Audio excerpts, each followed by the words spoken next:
এখন যে সূর্যি মামার প্রখর তেজ, তাতে ঠান্ডা কিছু ছাড়া যেন কোনো খাবারই গলা দিয়ে নামছে না। কি ঠিক বললাম তো? তোমাদেরও কার কার সাথে এমন হচ্ছে কমেন্ট করে জানিও তো। তাই আজ ভাবলাম কেননা আজকে এমন কিছু বাড়িতেই বানিয়ে নিই যাতে পেট ও মন দুটোই একসাথে ঠান্ডা হয়ে যায়। তাই জন্য আজকে ভাবলাম যে বাড়িতেই আম পোড়া শরবত বানিয়ে পেটটা আর মনটা একদম ঠান্ডা করে নিই।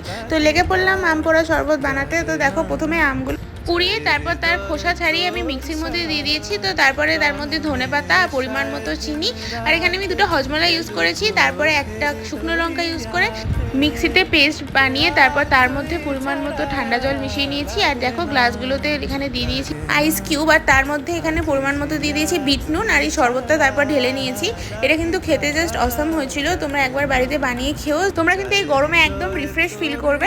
তো এই ছিল আমার আজকের ভিডিও। যদি ভালো লাগে তাহলে লাইক আর চ্যানেলটা কিন্তু সাবস্ক্রাইব করতে একদম ভুলবে না। ফ্রেন্ডদের সাথে শেয়ার করে দিও। টাটা, দেখাবে নেক্সট ভিডিওতে। বাই।